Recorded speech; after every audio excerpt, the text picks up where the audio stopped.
ফেসবুকে কিন্তু আমরা দুইভাবে টাকা ইনকাম করতে পারি। একটা হচ্ছে আমাদের প্রোফাইলে প্রফেশনাল মোড অন করে এবং নতুন একটা পেজ খুলে।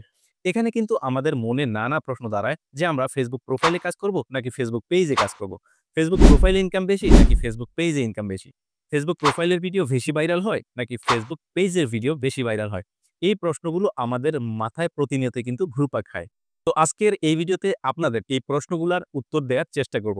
আর আশা করি আজকে এই ভিডিওটি যদি আপনি ভালো করে দেখেন তাহলে অবশ্যই আপনি বুঝতে পারবেন যে আপনার জন্য ফেসবুক প্রোফাইলে কাজ করা ভালো হবে নাকি ফেসবুক পেজে কাজ করাটা ভালো হবে। তো বন্ধুরা, প্রথমে আমাদেরকে জানতে হবে রিস্ক কোনটাতে বেশি, ফেসবুক প্রোফাইলে বেশি নাকি ফেসবুক পেজে বেশি।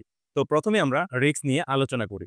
আমরা যখন একটা ভিডিও তৈরি করি এবং সেই ভিডিওটা আপলোড করি, হোক সেটা পেজে আপলোড করি অথবা প্রোফাইলে আপলোড করি, সেখানে কিন্তু ফেসবুক পলিসি ইস্যু আসার সম্ভাবনা থাকে। এখন ধরেন আপনার অ্যাকাউন্টের একটা ভিডিওতে ফেসবুক পলিসি ইস্যু চলে আসছে।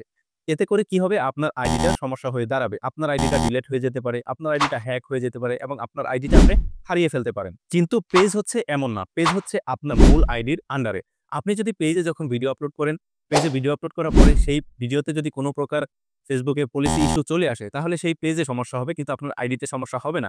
যদি কোনো কারণে এই ভিডিওতে ইস্যু আসার জন্য আপনার পেজে সমস্যা হয়, তাহলে আপনার সেই পেজটা আপনি বাদ দিয়ে পুনরায় আবার নতুন একটা পেজ ক্রিয়েট করে সেখানে কিন্তু আপনি কন্টিনিউ ভিডিও আপলোড করতে পারবেন। তো আপনার পেজের ভিডিওতে যদি ইস্যু আসে সেটাতে হচ্ছে প্রোফাইলে ইফেক্ট করবে না।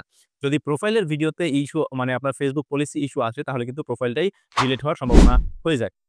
সো যদি রিস্ক এর কথা বলতে যাই তাহলে অবশ্যই আপনার প্রোফাইলে রিস্ক বেশি। আমরা যদি ভিউজটা কাউন্ট করি আমাদের ফেসবুক পেজ এবং আমাদের আইডি থেকে তাহলে কোনটা এগিয়ে থাকে আমরা সেটা আপনাদের বলে দিচ্ছি।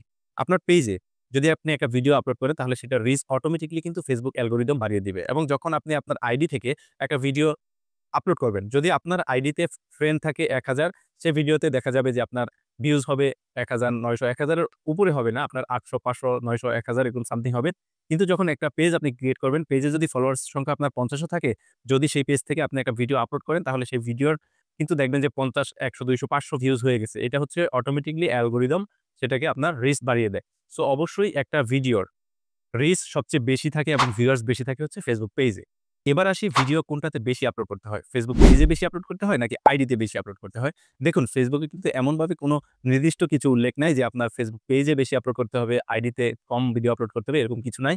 এটা হচ্ছে সম্পূর্ণ আপনার কাছে। আপনি রেগুলার কয়টা ভিডিও ভালোভাবে তৈরি করতে পারছেন, কনটেন্ট, কোয়ালিটি সবকিছু ভালো মেইনটেইন করে আপনি কয়টা ভিডিও তৈরি করে রাখতে পারছেন বা আপনি কয়টা ভিডিও আপলোড করতে পারতেছেন সেটা আপনার ভিতরে। আপনি চাইলে প্রতিদিন ১ টা ভিডিও আপলোড করতে পারেন অথবা আপনি সপ্তাহে ২ টা ভিডিও আপলোড করতে পারেন অথবা সপ্তাহে ৩ টা ভিডিও আপলোড করতে পারবেন। আপনি যেভাবে আপলোড করবেন রেগুলার সেভাবে আপলোড করে যাবেন। সেটা হোক আপনার পেজ অথবা আইডি। সেটা হচ্ছে একান্তই আপনার। তবে অবশ্যই রেগুলার আপনার সেম ভাবে ভিডিও আপলোড করে যেতে হবে। তো আমরা যদি ইনকামের দিকে যাই, আমাদের আইডিতে বেশি ইনকাম নাকি আমাদের ফেসবুক পেজে ইনকাম? তো আমরা প্রথমেই বলি, একটা ভিডিওর মূল ইনকাম হচ্ছে সেই ভিডিওতে কেমন ভিউজ হয়েছে সেটার উপরে। আপনার আইডিতে যদি ২,০০০ ফ্রেন্ড থাকে তাহলে একটা ভিডিও আপলোড করার পরে সর্বোচ্চ ১,০০০, ২,০০০, ১৫০০, ২,০০০ এর বেশি লোক দেখবে না। আপনার যেহেতু ফ্রেন্ড লিস্টে ফ্রেন্ড আছে ২,০০০, যদি সর্বোচ্চ ভিউ হয় তাহলে ২,০০০ হবে। কিন্তু একটা পেজে যদি ১০০ ফলোয়ার্সও থাকে, সেই পেজে যদি ভিডিও আপলোড করা হয়, ইউটিউবস অ্যালগরিদম সেই পেজের ভিডিওটা থেকে রিচ অনেক বাড়িয়ে দিবে। দেখবেন সেই পেজের ভিডিওটাতে হচ্ছে ১,০০০, ২,০০০, ৫,০০০, ১০,০০০ ও ভিউজ হয়ে যাবে। আরো বেশিও হতে পারে পুরাতন পেজ হলে। সো পেজের দিক থেকে কিন্তু পেজের ভিডিও রিচ বেশি, ভিউজ বেশি এবং পেজের ভিডিওতে কিন্তু ইনকামও বেশি। তো বন্ধুরা, আমরা এই যে ফেসবুকে ২ ভাবে যে টাকা ইনকাম করতে পারি। একটা হচ্ছে ফেসবুক প্রোফাইলটাকে প্রফেশনাল মোড অন করে এবং আরেকটা হচ্ছে ফেসবুক আইডি থেকে যে পেজ ক্রিয়েট করে আমরা সেখান থেকে ভিডিও আপলোড করে কিন্তু টাকা উপার্জন করতে পারি।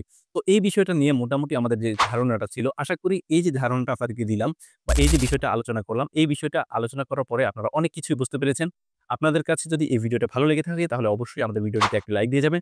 সেই সঙ্গে আমাদের চ্যানেলটি সাবস্ক্রাইব করে পাশে থাকা বেল আইকনটি বাজিয়ে দিবেন। তো বন্ধুরা, আজ এ পর্যন্তই। দেখা হবে পরবর্তী কোনো ভিডিওর সঙ্গে। ততক্ষণ আপনারা ভালো থাকবেন, সুস্থ থাকবেন। আল্লাহ হাফেজ।